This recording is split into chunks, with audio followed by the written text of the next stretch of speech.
नमस्कार, स्वागत है आपका अपना टाइम में। अपना टाइम में आपको हम उन लोगों से मिलवाते हैं जो लोग जिम्मेदार हैं, जो लोग आपकी समस्याओं पर नज़र रखते हैं या उन पर काम करते हैं या वो उन समस्याओं का निदान कर सकते हैं। उसी कड़ी में आज हमारे साथ भाजपा के नेता हैं, कार्यकर्ता हैं, कर्मठ व्यक्ति हैं और हर जगह आंदोलन करते हुए नज़र आ जाते हैं। सुप्रजीत गौतम नाम है इनका। स्वागत है आपका सुप्रजीत भाई। आंदोलन की बात मैं इनसे इसलिए करूंगा क्योंकि हर जगह ये आंदोलन करते हुए नज़र आते हैं, लड़ते हुए नज़र आते हैं, लेकिन लड़ते क्यों हैं? ये इनके व्यवहार में ऐसा है या जनता की समस्याएं इनको विचलित कर देती है और फिर ये झगड़ा करते हैं? सरकारी डिपार्टमेंट के लोगों से ये झगड़ा करते हैं। झगड़ा क्यों सुप्रजीत भाई, झगड़ा क्यों करते हैं इतना आप? आपने तो पहले ही हमें टैग दे दिया कि मैं झगड़ा करता हूँ। मैं आपकी वीडियोस देखता हूँ ना कि आप कभी वन विभाग वालों से उलझ रहे हैं, कभी जल बोर्ड वालों से उलझ रहे हैं, तो ये सारी चीज़ें मैं देख रहा हूँ, इसीलिए मैं आपसे उलझना क्या होता है? एक होता है व्यर्थ उलझना, एक होता है किसी को अधिकार दिलाने के लिए, उसके अधिकार के लिए लड़ना। आपने कभी भी व्यर्थ उलझते हुए हमें तो नहीं देखा होगा मेरे ख्याल से। जब भी देखा होगा या तो किसी गरीब के अधिकार के लिए देखा होगा, या तो जनता का, पब्लिक का कहीं ना कहीं उसके साथ कुछ फ्रॉड हो रहा है, चीटिंग हो रहा है, वहां पे लड़ते हुए देखा है। जहां भी गलत होता है वहां पे मैं अपनी आवाज बुलंद करता हूं और मैं ये नहीं देखता कि मेरे पीछे कितने लोग हैं। हाँ, लेकिन कोशिश जरूर करता हूं कि वहां पहुंचूं और उनकी मदद करूं। बेवजह तो नहीं उलझते हैं, पर सरकारी विभाग वालों से उलझना, सरकार से टक्कर लेना, इन लोगों से झगड़ा करना, ऐसा नहीं होता कि कई बार ऐसा होता है कि आपके झगड़े की वजह से पब्लिक झेल रही होती है कि झगड़ा हुआ था इन लोगों की वजह से, अब इन्हें पानी नहीं मिलेगा या इनको वहाँ पार्क में जाने को नहीं मिलेगा। उनके पानी के लिए ही झगड़ा करता हूँ। और झगड़ा इन द सेंस कि नॉट लाइक मारपीट या फिर ऐसा कुछ नहीं होता। उनकी हक के लिए आज मैं देखता हूँ कि एक परिवार है, उसमें एक व्यक्ति ड्यूटी पे गया हुआ है, उसकी बीवी है, प्रेग्नेंट बीवी है, ऑलरेडी एक बच्चा है। वो प्रेग्नेंट महिला एक छोटे बच्चे को ले करके लाइन में घंटों खड़ी रहती है, टैंकर आता है, वहां पे उसके दलाल खड़े होते हैं, वो पैसा वसूलते उस प्रेग्नेंट औरत से जो जिसका पति बेलदारी कर रहा है और उसके पास खाने को ढंग से पैसे नहीं, वो पैसा निकाल के बच्चे के हक का, जिससे दूध आना चाहिए था, उससे वो सरकारी निःशुल्क पानी घूस देता है। तो वहां पे अगर मुझे गुस्सा ना आए, तो अगर ये गुस्सा है तो अच्छा है। मैं कहता हूं कि भगवान मुझे और गुस्सैल बनाए। मैं बिल्कुल तारीफ में समय व्यर्थ नहीं करूंगा, मैं इनसे कड़वे सवाल पूछने वाला हूं, वही सारे जो आप जानना चाहते हैं, जो आप समझना चाहते हैं। सुप्रजीत भाई, आप बात कर रहे हैं कि लोगों को पानी नहीं मिल रहा है इसलिए आप झगड़ रहे हैं, तो मैं वैसे अगर पूरे संगम विहार विधानसभा, देवली विधानसभा की बात करूं, यूं तो विपक्ष नजर नहीं आ रहा है। क्या आप विपक्ष का चेहरा है? विपक्ष नजर नहीं आ रहा है। प्रकाश जारवाल का एरिया हो, दिनेश मोहनिया का एरिया हो, विपक्ष कहाँ है? यहाँ पर दो लोगों को चुनते हैं हम, एक नेता को चुनते हैं, एक विपक्ष को चुनते हैं। जो जीत गया वो नेता है, जो हार गया वो विपक्ष में है। विपक्ष कहाँ है सारा? देखिए, विपक्ष, आप अगर यहाँ पे हमारी पार्टी अगर कहीं नहीं विधानसभा में, हो सकता हम हार गए हों, लेकिन पार्टी के लिए हम सब कार्यकर्ता बराबर हैं। जिसे टिकट मिला हो चाहे ना मिला हो, हम उसके सिपाही हैं और हम उसकी बात रख रहे हैं, जनता की लड़ाई लड़ रहे हैं। तो डेफिनेटली पार्टी चेहरा है, विपक्ष पार्टी है और पार्टी के हम सब एक कार्यकर्ता, और हमारे जैसे कई कार्यकर्ता हैं जो क्षेत्र में काम कर रहे हैं। कैसा काम कर रहे हैं वो? जब चुनाव होता है तब सब नजर आ जाते हैं कि भाई हाँ, अब हम आ गए हैं, अब हमारा नंबर ये है, हमारी ये टीम है, हमारा ये ऑफिस है। लेकिन जो ये 5 साल जनता ने झेला है, वहाँ विपक्ष कहाँ था? जहाँ जनता को ज़रूरत पड़ी है कि आप आकर लड़ाई करेंगे उनके लिए, वहाँ आप लोग कहाँ थे? देखिए, चुनाव के वक्त डेफिनेटली आपको पोस्टर बैनर दिखता है, एक अलग इन्वायरमेंट दिखता है, इसलिए आपको दिख जाता है कि विपक्ष यहाँ है।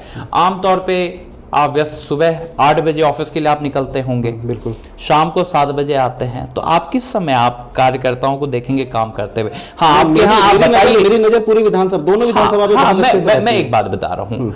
आप एक बात बताइए, आप सुबह से शाम तक बाहर रहे, लेकिन हाँ, आपके यहाँ कभी कोई प्रॉब्लम आ गई हो, उस समय आप कहें कि आपके यहाँ हमारी पार्टी का कोई कार्यकर्ता ना पहुंचा हो, तो मैं आपके बात से सहमत हूंगा। क्या ऐसा हुआ है?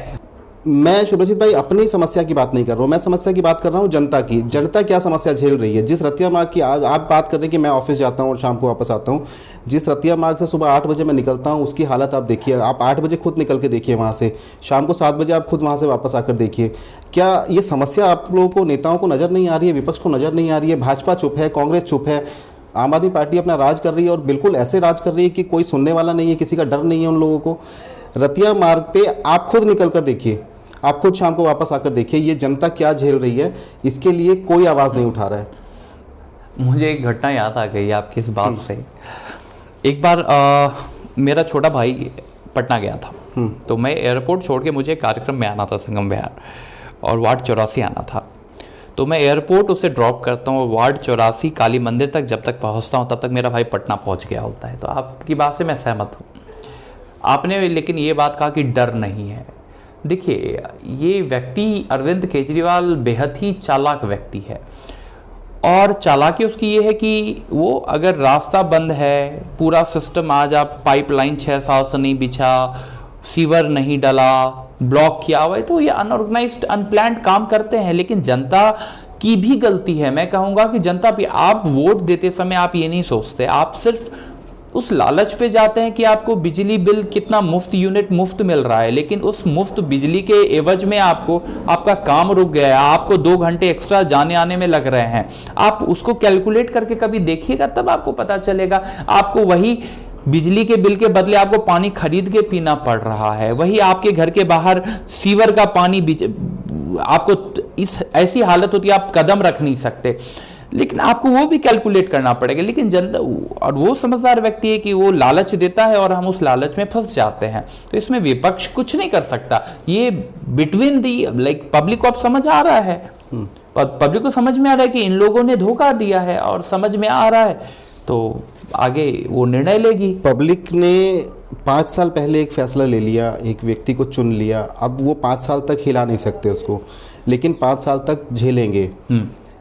पब्लिक को, मैं भी जनता में से हूँ, मुझे ये उम्मीद रहती है कि अगर मेरा विधायक, मेरा पार्षद काम नहीं करेगा तो मेरे लिए कौन लड़ेगा?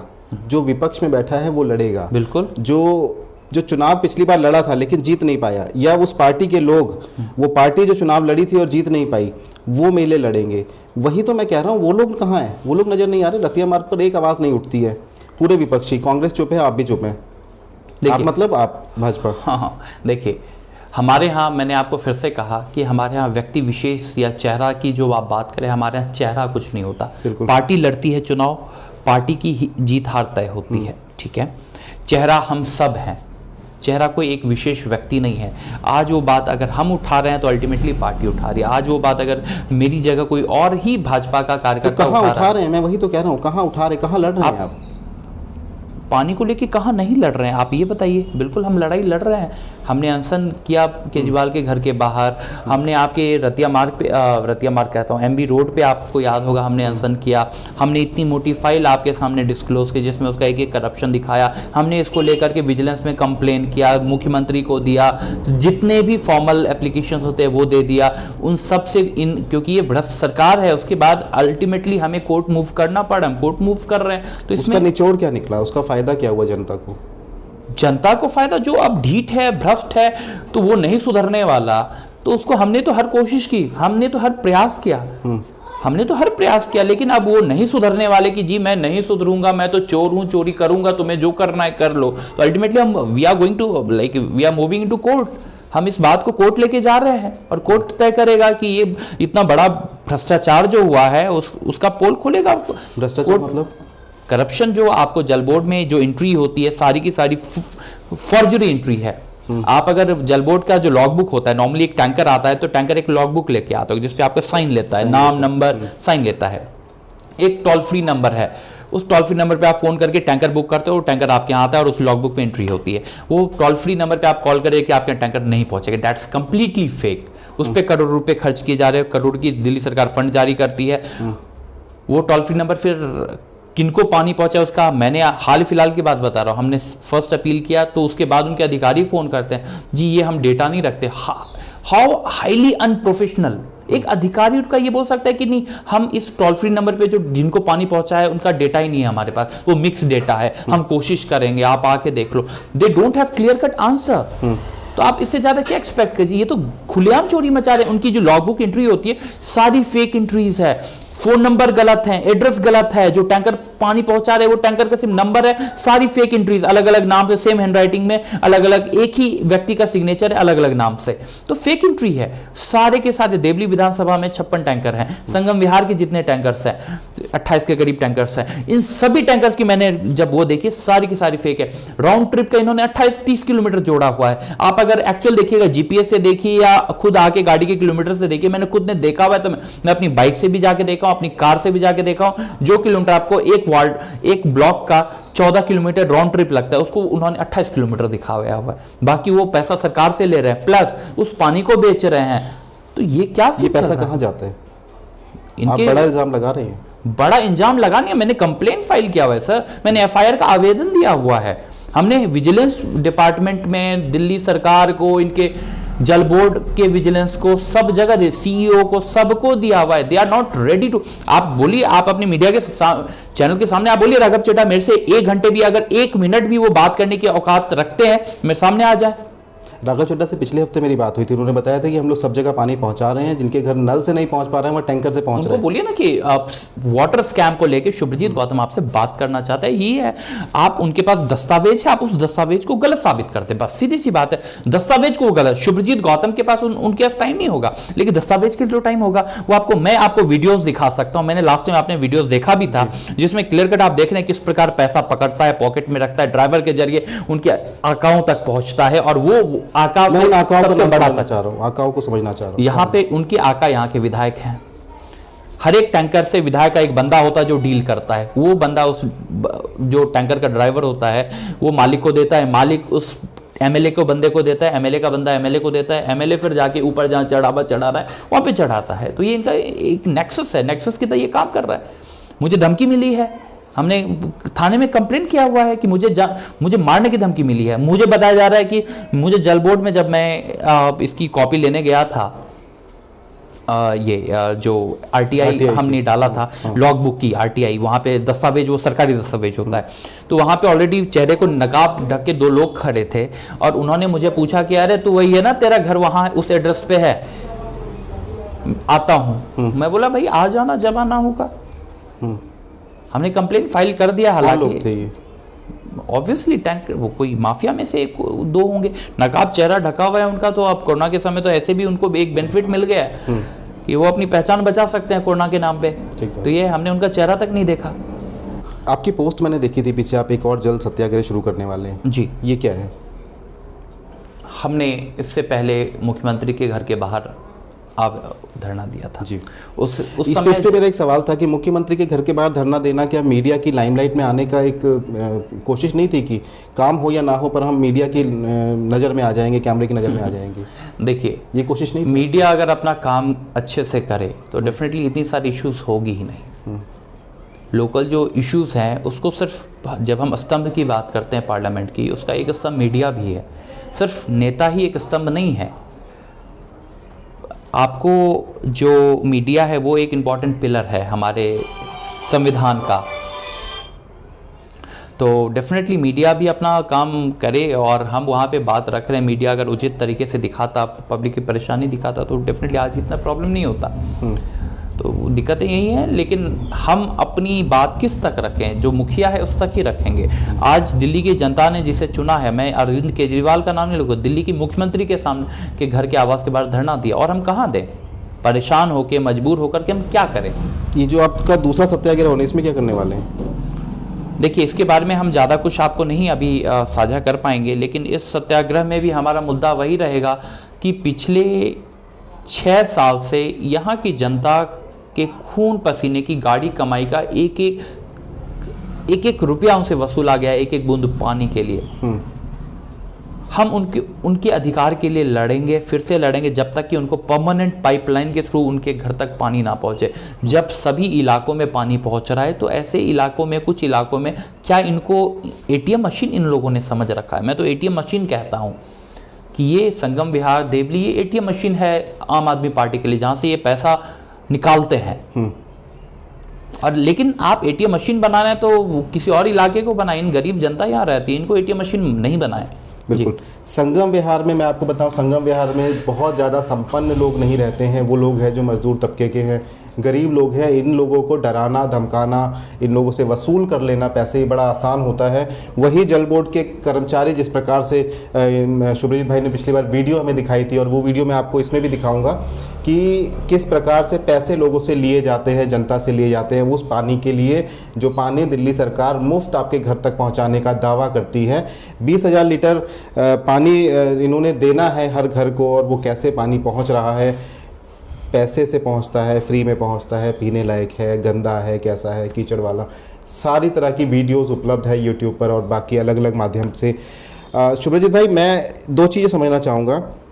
एक कि या तो विधायक बहुत अच्छा काम कर रहे हैं तो आप नहीं बोल पा रहे हैं कि उनका काम ही बहुत अच्छा है कि अब उनको आप बोल ही नहीं सकते, या तो विपक्ष इतना निकम्मा है, नकारा है कि वो कुछ नहीं कर पा रहे हैं और फिर भी नहीं बोल पा रहे हैं। मैं क्या समझूं?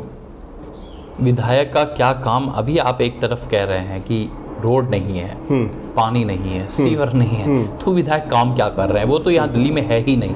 उत्तराखंड का प्रभारी बना हुआ है, उत्तराखंड में पहाड़ी वादियों में वो है तो एंजॉय कर रहा है। दिल्ली यहाँ का पैसा बराबर एटीएम जो मशीन है वहाँ से पैसा निकल रहा है और वहाँ पे एंजॉय हो रहा है वादियों में। तो डेफिनेटली यहाँ पे काम कुछ भी नहीं हो रहा। जहाँ तक रही बात विपक्ष की, विपक्ष अपनी बात रख रहा है, हम लोगों तक काम कर रहे हैं, लोगों के लिए काम कर रहे हैं, लोगों तक। लेकिन हाँ, जो आप बातें एक्सपेक्ट कर सकते हैं एक विधायक करेगा, वो आज हमारे पास पावर नहीं तो हम कैसे करेंगे?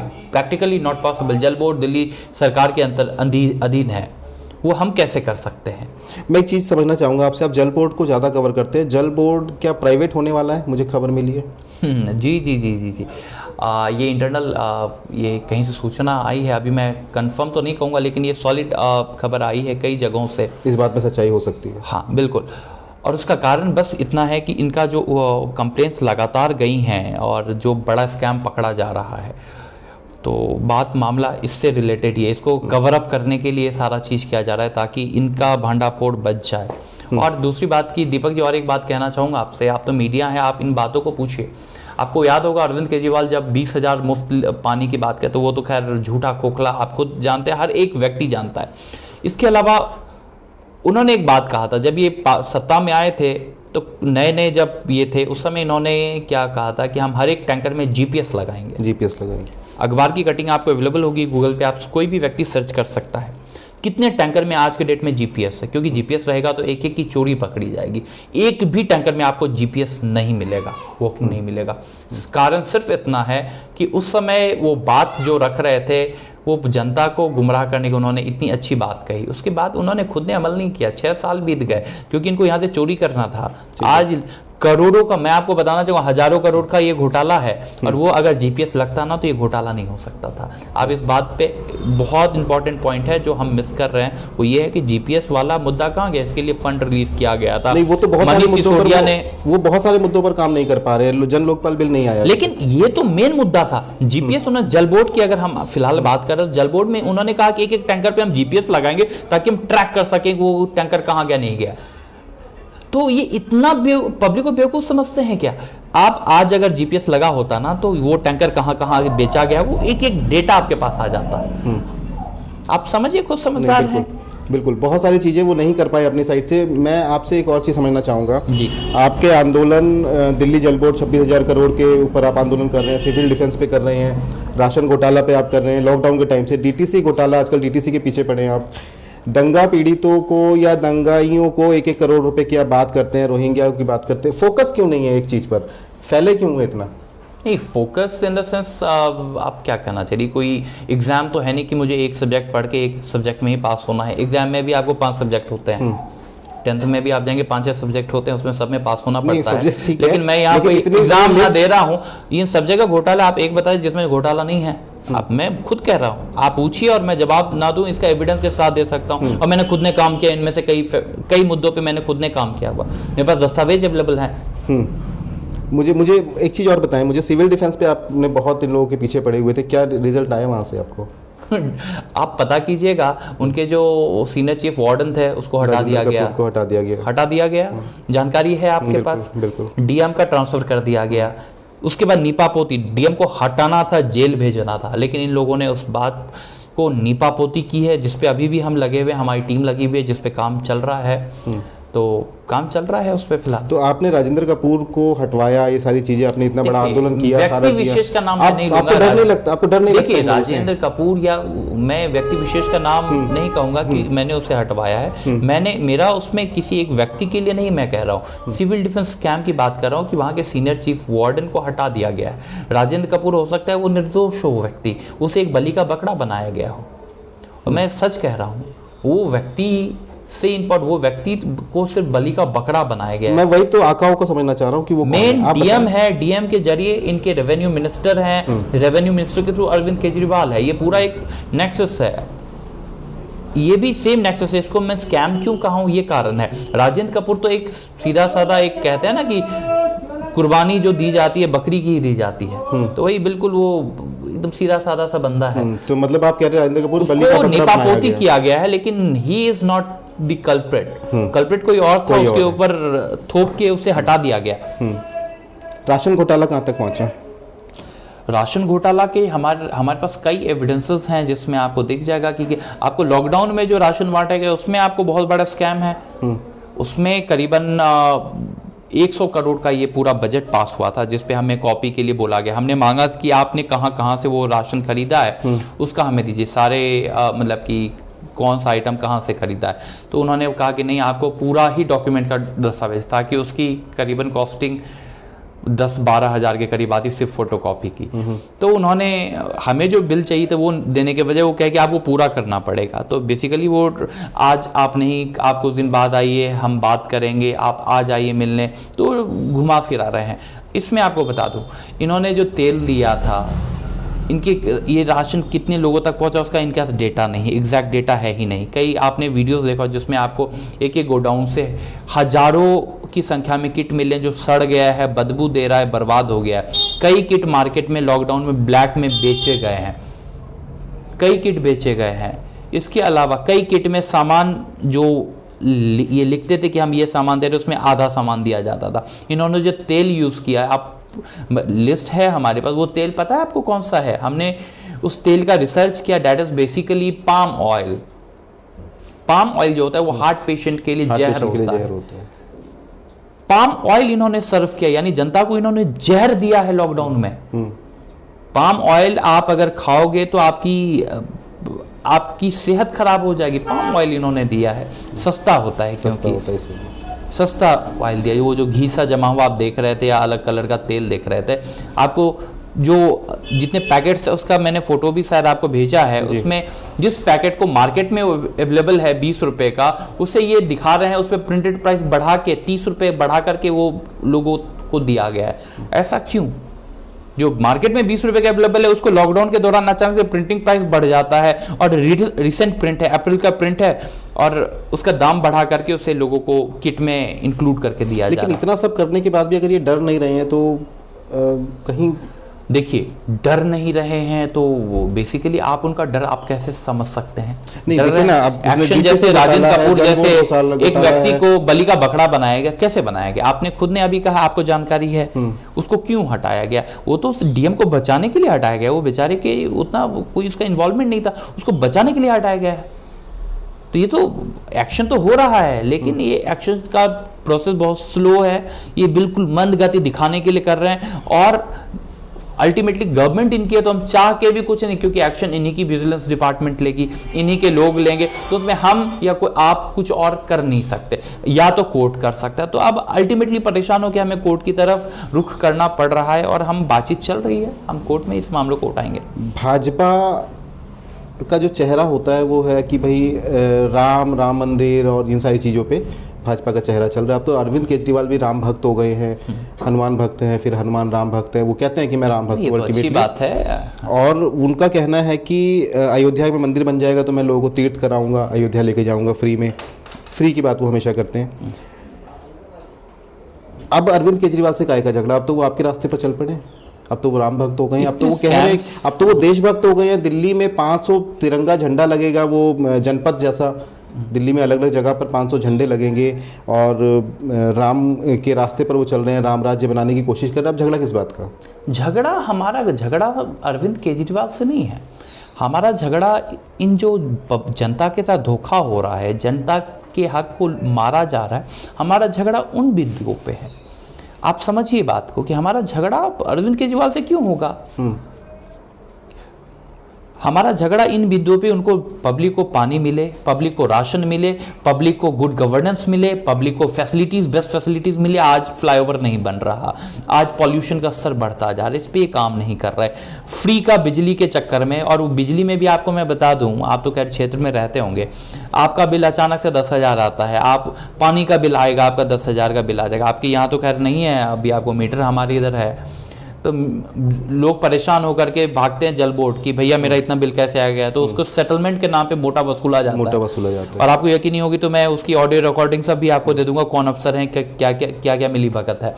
और वो फिर सेटलमेंट के नाम पे 5,000 में आधे रेट पे वो करवाते हैं, और जबकि उनका कोई लेना देना ही नहीं है। वो भाई नॉर्मल सा बिल बनता था, लेकिन उसका बिल बढ़ा के, बिजली में भी यही चीज़ हो रही है, बिजली का बिल अचानक से बढ़ा दिया जाता है। फिर ये भाग दौड़ करते हैं, तो सेटलमेंट के नाम पे दलाल बाहर खड़े होते हैं। इनके आम आदमी पार्टी के कार्यकर्ता जो टोपी पहन के इलेक्शन के सीजन में आपको दिखते होंगे सड़क पे, वही वहाँ बैठ के दलाली करते हैं। जी ठीक है, मैं करवा दूंगा, आपका बिल आधा आ जाएगा अगले महीने से, बदले में आपको इतना देना पड़ेगा। तो ये इनकी औकात, ये हैसियत, इस बात पे तो हम, इस बात का विरोध हमारा है।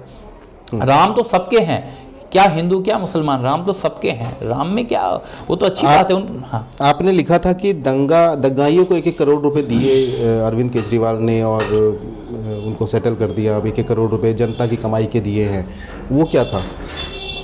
जामिया में जब ये सारा, आपको याद होगा पिछले वर्ष की बात है, जब CAA NRC के वक्त हुआ था, तो एक लड़के का आंख, मतलब कि वो कोई उद्यम करेगा, उस दौरान आपसी मारपीट में उसकी आंख पे चोट आई, उसको लाखों का उसे कंपनसेशन दिया गया, सरकारी नौकरी दी गई।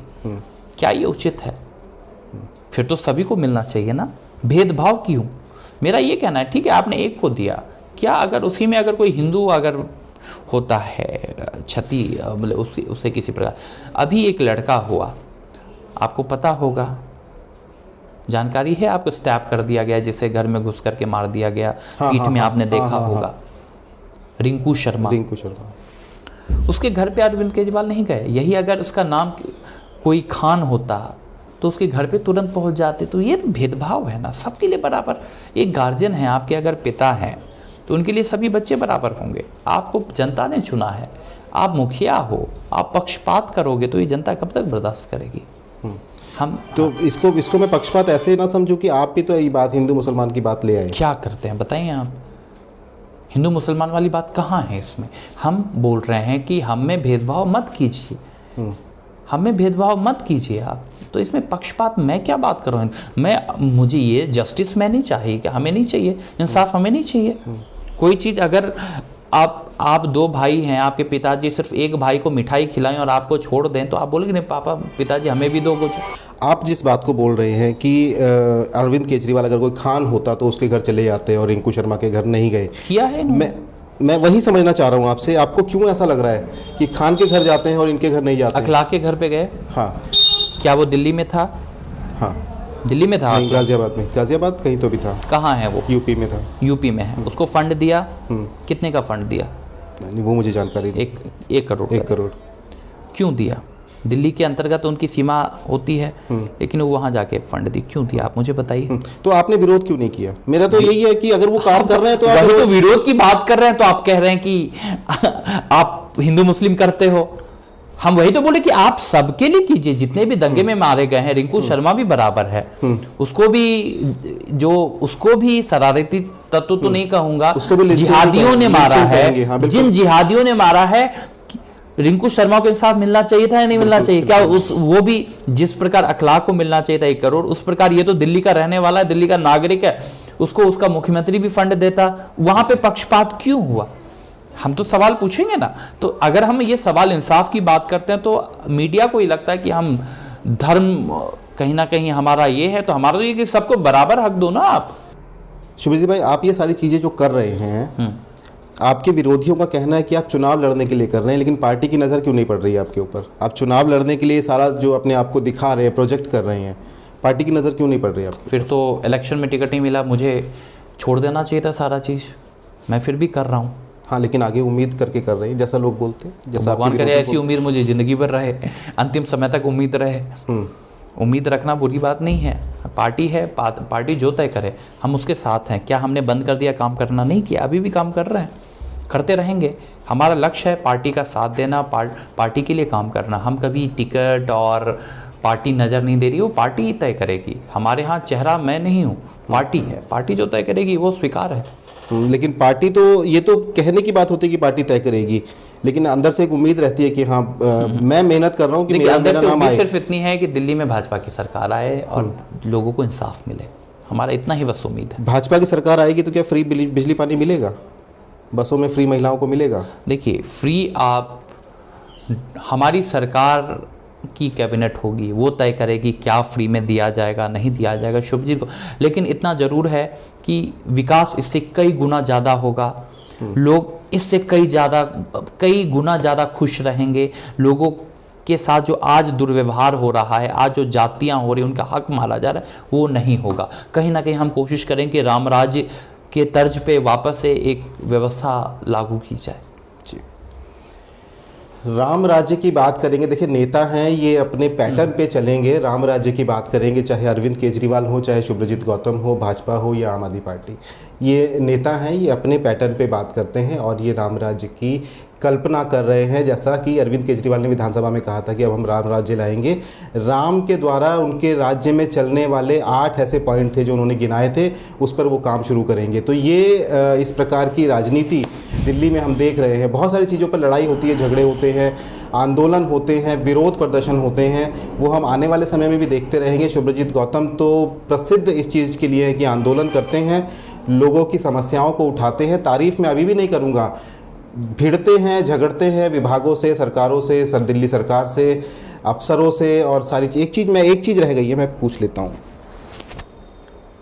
पिछले दिनों मैंने आपको देखा, आप पार्क में लोग जो जॉगिंग के लिए जाते हैं उनके लिए लड़ रहे हैं वन विभाग वालों से। तो लड़ाई तो आप करते हैं ना?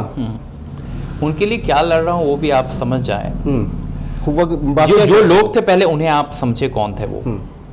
कोई 60 साल का, कोई 70 साल का, कोई 80 साल के बुजुर्ग थे।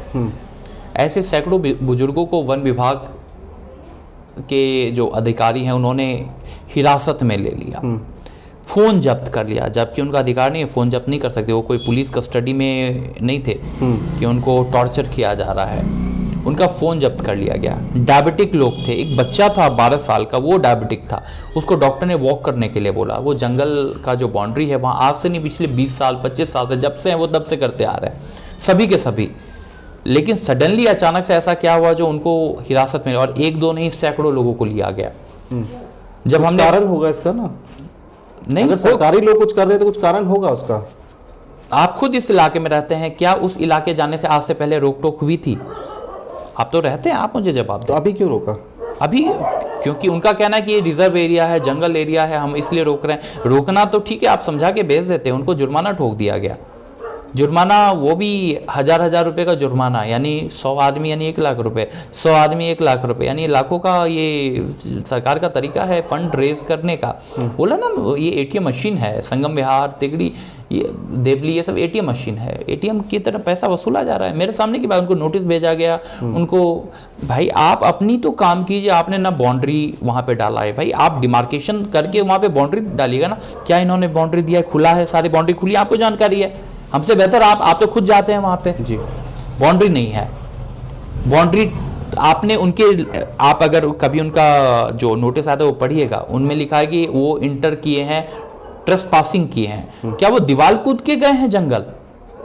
ट्रेसपासिंग वर्ड यूज कर रहे हैं, तो क्या वो दीवार कूद के जंगल गए हैं? 70 साल के 80 साल के लोग, महिलाएं, ठीक बात नहीं, रास्ता तोड़ा हुआ है, खुला हुआ है ही नहीं कोई बाउंड्री। दूसरी बात, ठीक है, लोग अगर जबरदस्ती पे आप गार्ड वहां बिठाइए, अगर लोग तोड़ देते हैं तो वहां गार्ड बिठाइए, आप गार्ड बिठा सकते हैं। लोहे की फेंसिंग, कटीला तार लगा दीजिए, आप कुछ नहीं कर रहे हैं। और आप लोगों से अचानक से चालान काटने के लिए उनको जान के खुला छोड़ दिया कि कोई बच्चा गलती से खेलता हुआ आ जाएगा तो मैं उसको पकड़ लूंगा, उसके माँ बाप को बुलाऊंगा, 1000 रुपये वसूलूंगा। तो ये तो वसूली ग्रुप, ये तो गैंग चल रहा है ना, वसूली गैंग इन्होंने बना रखा है। वसूली गैंग की बात करते हैं, लोगों से पैसा वसूलने की बात करते हैं। देखिए पैसा जो सरकार देती है, जो फ्री में सब कुछ देती है ना, वो कहाँ से आता है? वो आपके हमारी जेब से जाता है। जिस प्रकार से ये बता रहे हैं कि लोगों से हज़ार रुपए इकट्ठे किए और 1 लाख रुपए इकट्ठे हुए होंगे, वन विभाग के पास पैसे गए होंगे, सरकार के पास पैसे गए होंगे, वही आपको बिजली के रूप में और पानी के रूप में मिल जाता है। तो ये हमें भी समझने की ज़रूरत है कि हमें किन लोगों को चुनकर वहाँ बैठाने की ज़रूरत है, किन को हम बैठाएँ, ताकि ऐसा ना हो कि हमारी एक जेब से लेकर दूसरी जेब में डाला जाए। वो चीज़ नहीं होनी चाहिए। शुभ्रजीत गौतम साहब से आगे भी हम लोग पूछते रहेंगे। इनका सत्याग्रह एक और शुरू होने वाला है, इस पे भी हम लोग इनसे आने वाले समय में बात करेंगे और इनके सत्याग्रह से हम लोग आपको सीधी खबर दिखाएंगे, करने क्या वाले हैं। अभी तो ये बताए नहीं, बहुत सारी चीज़ें छुपाए हुए हैं, लेकिन आने वाले समय में हम आपको बताएंगे कि ये क्या करने वाले और जो ये करेंगे वो आपको दिखाने वाले। बने रहिए अपने टाइम के साथ।